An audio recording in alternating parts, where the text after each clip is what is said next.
Okay, welcome back, ladies. Welcome back to module number 1, and we are going to be talking about today proper food combining for good digestion. So I'm going to once again share my screen so you can follow along with me. But before I do, I just want to remind you not to download anything until I am finished. Once I'm finished, when we're going through all the modules, then you can download everything as you need them. But don't forget, download them to your computer, and then you can download them and print them out and put them into a beautiful file folder for yourself. So, proper food combining for good digestion. Now, why is this important? This is so important because many people find that a lot of foods just doesn't, suit them well. And when a food doesn't suit your body, and perhaps you've already seen it in your own case, your body will respond in terms of symptoms. And everybody's symptom is completely different. Some symptoms for some people can be acid reflux disease or acid reflux, basically, which leads to acid reflux disease. So it's something that keeps recurring. Flatulence, heartburn, gastroesophageal issues.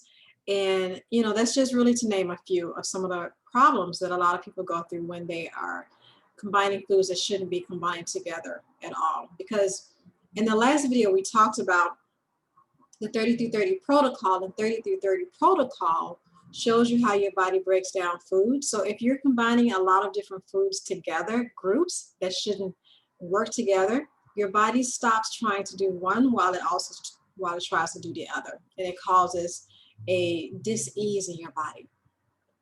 So the first one that we talked about in the previous video was we talked about carbohydrates. And who doesn't love carbohydrates? They are amazing, especially the really good ones. And carbohydrates, those are digested differently than protein. So carbohydrates, for example, it starts being digested in the mouth. So in your mouth starts this digestive enzyme amylase, which is present inside of your saliva. And immediately it starts to work on the food that you're eating, and it makes this impact. And once it starts acting on the food that's in your mouth, this process and this enzyme really kicks in when you start the chewing process, which is why it's so important to chew your food 30 times. And I know it seems excessive to actually chew your food 30 times, but chewing your food 30 times helps that enzyme to digest those foods properly. So when I say carbohydrates, once again, that's your whole grains, your legumes, your brown rice, your fruits, your veggies, things of that nature. So once your food is swallowed, and since you're taking your time, you really can chew your food 30 times, because now you're looking at food as an experience. You're looking at the way your body moves and connects with food as an experience. So once your food is swallowed, it enters into this acidic environment of the stomach. But unlike protein, when it enters this acidic environment, the amylase stops working. And then when the food leaves this environment in the stomach, it becomes more alkaline. And then the next wave of amylase enzymes continues, and it completes the digestion of carbohydrates. So you see how easy that is? So your body is processing carbohydrates in a very easy way. Now, protein, that's completely different than carbohydrates in the way it's digested. So proteins are not digested in the mouth at all. But you should chew your food 30 times to make sure that it's fully broken down or masticated, but fully broken down. And protein, it needs a very acidic environment because it's going into the stomach. And it hangs out there for about 3 hours. And after it hangs out there, it needs all of these complex protein molecules to break it down into smaller pieces of collections of amino acids. But this only happens in the stomach. And once it happens in the stomach, it contains these very high levels of hydrochloric acid, which is needed to activate the protein digestion enzyme pepsin. So your body is going through a lot. Your body is working very hard for you. Your body is working in a way where you need to respect the process. So the next one we're going to go on to is fruit, because fruit is also a carbohydrate, but fruit, unlike whole grains, leaves the body quickly. It passes through within 30 minutes. So it provides this quick energy that we need because it goes through the body so quickly. And fruit should always be eaten alone. And I'm going to pull up my screen just to share it with you. And we're going to look at another chart.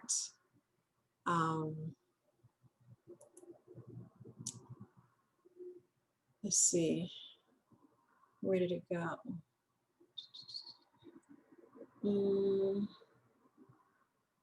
So interesting. Where did it go? I think, let's see. I think it went here. No, it didn't. I'll try this again.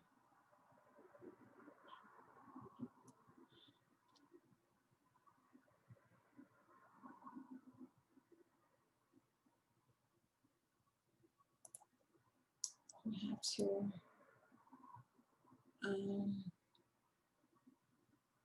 have to pull it up. Obviously didn't. Okay, it didn't do what I wanted it to do, so I'm going to have to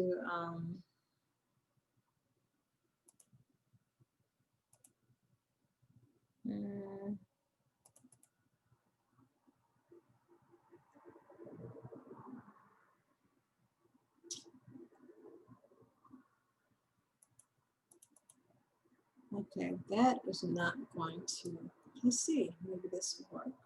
No.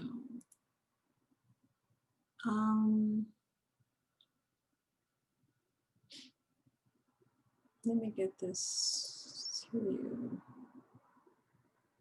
Where did it go? My computer just downloaded this new process, so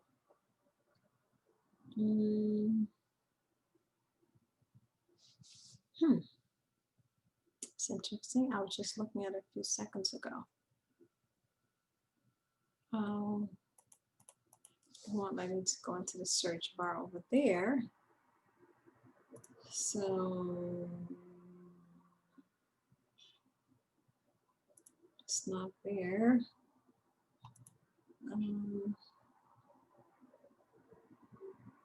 So this is what I'm going to do. I may not be able to share that one because one, I can't find it.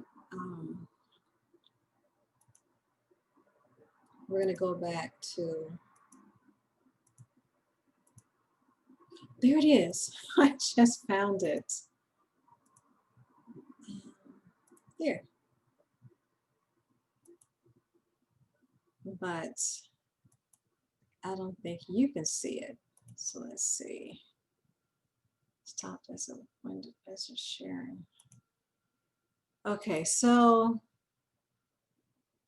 it doesn't look like it's going to allow me to share that one. So not a problem. We'll go back. Okay, so it's not going to allow me to share that. So what I'm going to do is I'm going to send it to you instead. I'll send you a copy of that as well. So fruits.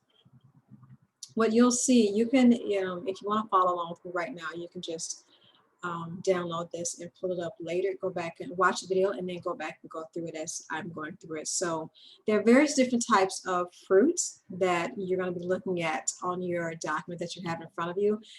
So there are several different categories of food groups. So there's your sweet fruits, your subacid fruits, your acid fruits, your proteins, your starches, and your melons.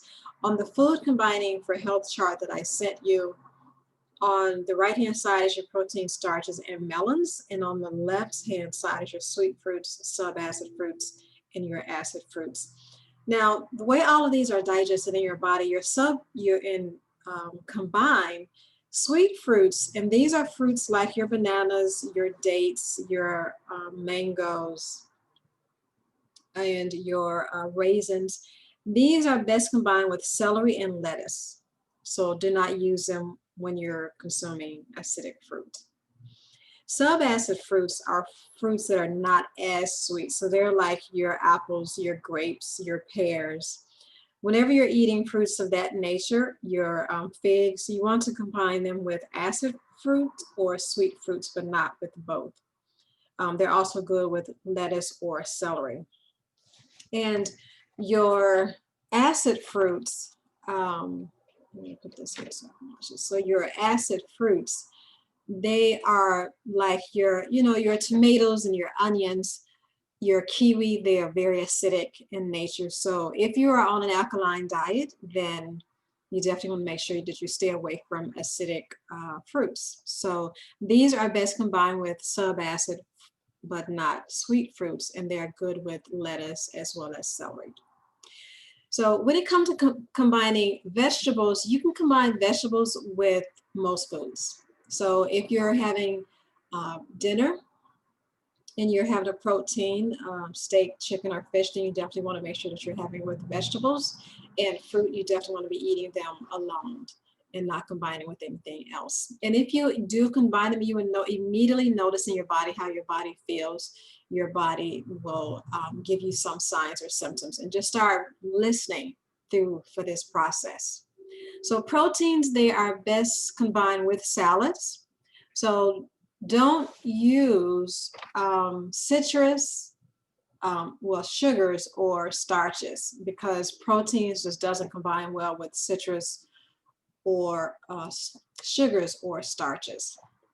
So those are like any of your whole grains or your grains. Protein just really doesn't digest well with that. You want to allow the 3 hours to take place and process well through your body. Your starches are best combined with green salads and not tomatoes. So don't use starches with protein or fruits. And your melons are best combined alone, but it does combine well with other foods. So your melons, like your cantaloupe, your cucumber, or your watermelon. So those are your melon foods.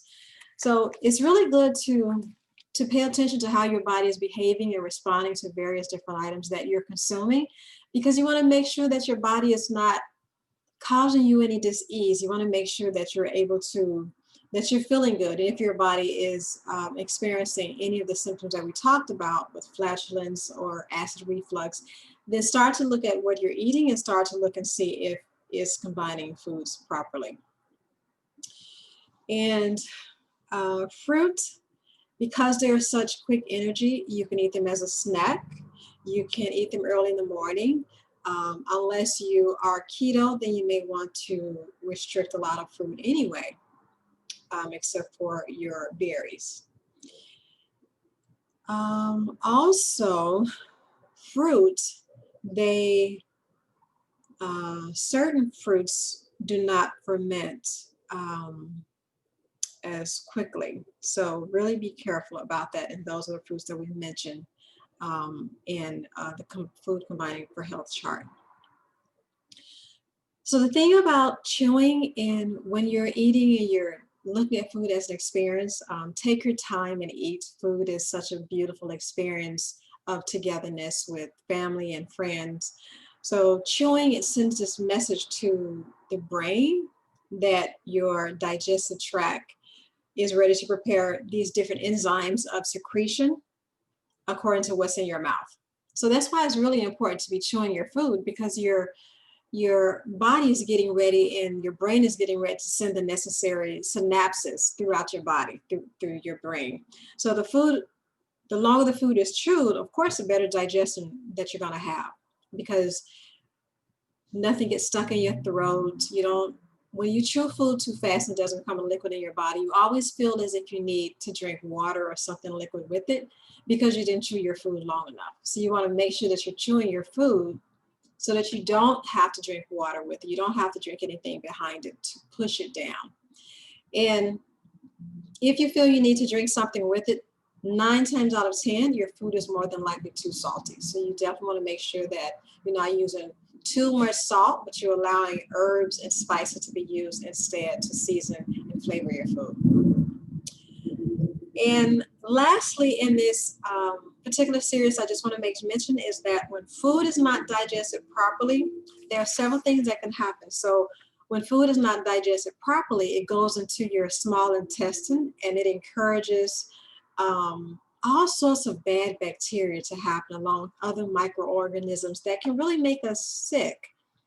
And, you know, once again, it causes a lot of different symptoms, and more particularly, it causes problems such as flatulence and abdominal pain, bloating. So if you're trying to reduce bloating in your stomach, start thinking about the foods that you're combining incorrectly that's causing bloating to take place in your stomach. And these unpleasantness, the easiest way to correct any of this problem, of course, would be taking a broad spectrum digestive enzyme. And the type of enzyme supplement that you choose is entirely up to you. Just make sure that it's one that, you know, has a lot of acid, that's like of a higher quality. However, if nutritional balance is achieved, and once it's achieved, then your digestion normally improves. You don't have symptoms of flatulence. You don't have symptoms of digestive issues or esophageal problems as well. And then at that point, supplementation is no longer needed. So if you're taking supplements for anything, you notice that once your body starts changing and you start feeling better, you don't need the supplements. You can allow your food to do what it needs to do. So that's it for this video. We're going to move on to our very last video in this module. Actually, we're going to move on to our next video in this module. And that video is your essential kitchen tools for proper mise en place. And this week, we're going to talk more about proper mise en place and what does it mean in setting up your space and getting ready to cook in your kitchen. So look at the next video in this series, and I will see you in the next video.